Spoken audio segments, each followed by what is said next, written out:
Yota, yung icon mo, ano nga pala yun? Ha? Ayun ba? Pareho kami ng profile pic ni Koyun. Drawing ni Mickey. Ha? Ni Mickey? Alam nyo ba guys, ako ang nag-drawing ng mga nakalagay dito sa menu na to. Talaga? Wow, ang galing! Yung isang to sobrang cute. Sige, purihin nyo pa ako. Yun ang sinabi ni Mickey nung binisita namin siya ni Koyun doon. Ha? Kayong dalawa lang? Oo, tinanong kita kung pwede ka pero ang sabi mo may club practice ka. Yun pala yun. Mas maganda kung sasabihin mo sa ibang tao kung saan mo sila niyayaya. Yota. Ang lungkot pala kapag di nasasama. Bakit ang honest mo ngayon nakakatakot? Sama nito. Hindi pa tayo nakakapili kung sinong isasali sa library committee. Ang bilis ng winter break kasi may trabaho ako. Kaso lang matumal doon. Maluwag yung shifts. Mababait ang customer. Walang pumupuntang kaedad ko. Gustong gusto ko doon. Sana hindi sila magsara. Meron ba ditong wala pang mga club at hindi pa parte ng kahit anong committee?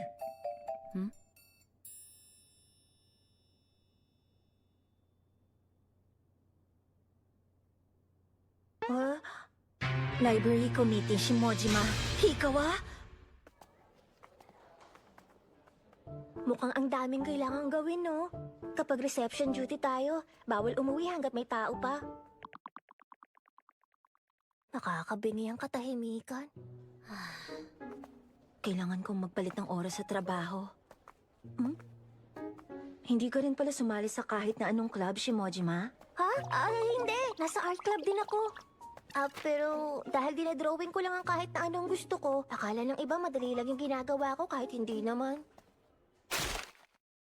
Sa paningin ng mga nasa sports club, dahil nasa art club ako, iniisip nilang ang dami-dami ng libre kong oras. Yun ang tingin nila sa atin. Kala mo kung sino? Ay naku! Mukha ba ako nagrereklamo? Nakakairita. Nakakairita yung mga taong sobrang bilis mang maliit ng iba. Huh? Kahit pala sa school na to, nangyayari din yun. Ha? Ano? Sumang-ayon siya? Sa akin? Teka. Pasensya na. May dadaanan lang ako dun sandali. O sige. Sa susunod na lang. O sige. Si Hikawa, hindi naman pala siya ganun nakakatakot. Yota! Uy, Koyun! Happy New Year sa'yo!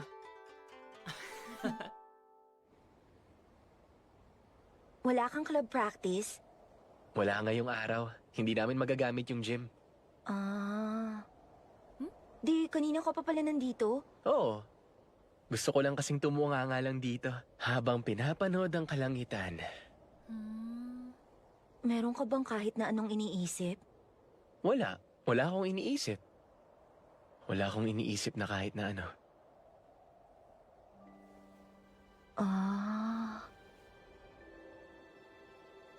Ang tahimik dito. Ang payapa ng oras. Kalmado rin si Yota. Sa sobrang kalmado niya, para na siyang ulap. Kahit araw yung ibig sabihin ng pangalan niya. Ang hirap palang hindi mag-isip ng kahit ano. Palagi ako nag-iisip at maraming mga inaalala. Minsan nagagalit pa ako sa maliliit na bagay. Kahit ako napapagod sa sarili ko. Kabaliktaran ako ni Yota. Hindi ko maisip si Yota na nag-aalala sa maraming bagay. Hindi siya mabilis mabahala, hindi katulad ko. Ang saya siguro. Gusto ko maging katulad ni Yota.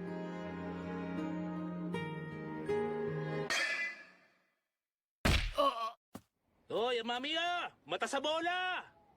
Silang dalawa? Talaga?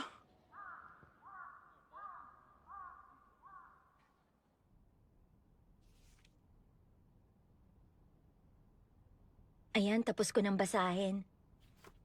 Konti lang pala ang mga tao ngayon. Artbook ba yan? Oo, ang Ang dami ko nang natututunan dito. Shimojima, ang galing-galing mong mag-drawing. Huy, hindi naman. Nakita mo na mga drawing ko? Nung sa oil painting class, kita ko yung gawa mo mula sa upuan ko.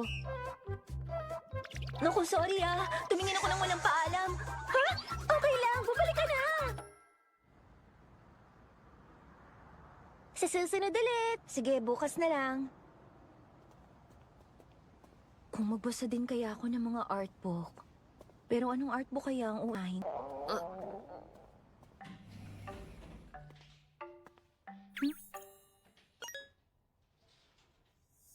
Kitang-kita mo yung ulo niya. Malamang si Yota yan. Naku, sorry. Uy, Koyun. Ginulat mo naman ako. Ikaw talaga. Delikado kapag sumulpot ka ng ganyan. Ikaw talaga, ano ka, truck? Ano palang bibilin mo, Koyun? Medyo nagugutom na ako kaya kahit ano pwede na. Ako din eh. Koyun, nagmamadali ka bang umuwi?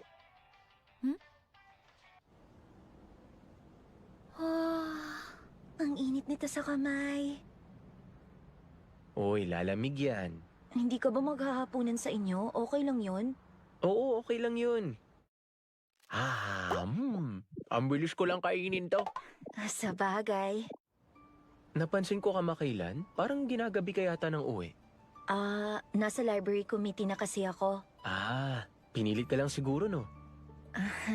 Hindi naman sa ganun, no? Teka, pinilit nga lang ba ako? Pero, naging interesado ako sa mga bagay na hindi ko pinapansin dati. Kaya okay na rin siguro yung ganito sa ngayon. Marami akong oras para tumunganga. Ganun ba? Dapat siguro nag-library committee din ako. Yota, wala ka ng oras. May club practice ka pa. Pero, gusto ko ring tumunganga. Kapag kausap ko si Yota, napapanatag ako.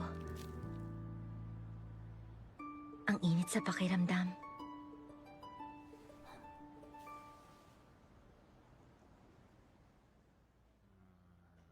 Hindi ganun kaalat yung fries ngayon, no? Sina Hikaw tsaka Yota.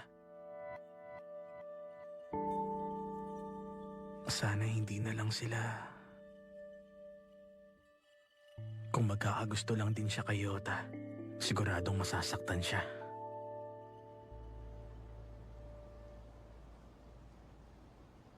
Malapit na dito yung bahay niyo, di ba? Pero ihahatid muna kita sa station. Oy, kahit wag na. Ayos lang. Nag-aalala kung baka maligaw ka. Hindi ako maliligaw. Yota!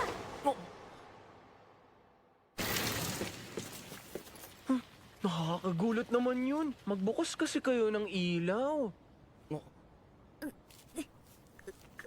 Okay ka lang ba? Sorry. Lika, kumapit ka. Sige, ayan.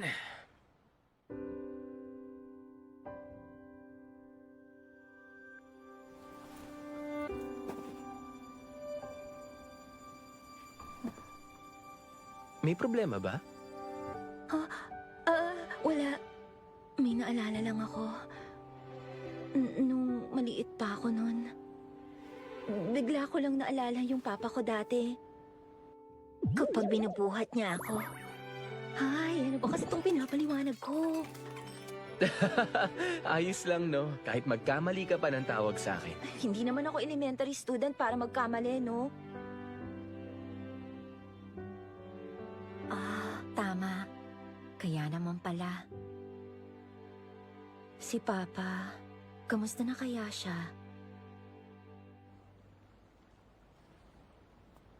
Siguro kung anak kita ko, yun baka lagi kitang sinusundo sa Lost Child Center.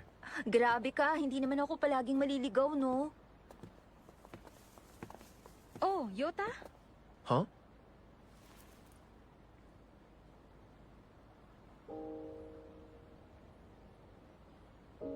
Bakit ka nandito? May mga nakalimutan kasi akong bilhin. Paano sina Haruto tsaka Sakura? Nasa bahay naman ng papa mo. Umuwi pala siya ngayong araw. Hindi ka ba kakain Kapamilya ng niya? bahay, Yota?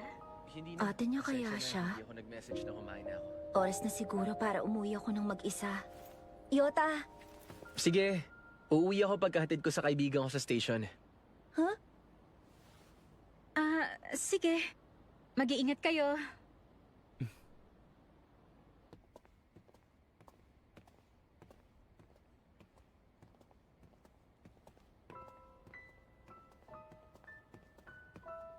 Yota, okay lang iwan siya? Hmm? Yung yung ate Mama mo. ko siya.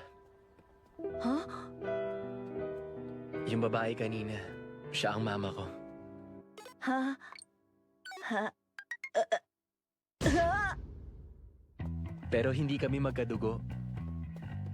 Yung totoo kong mama, namatay siya nung elementary pa lang ako.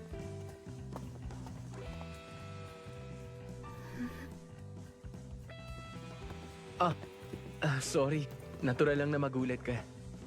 Pero... Matagal nang nangyari yun. Okay na ako ngayon. Basta ngayon, ito na yung normal na pamilya ko.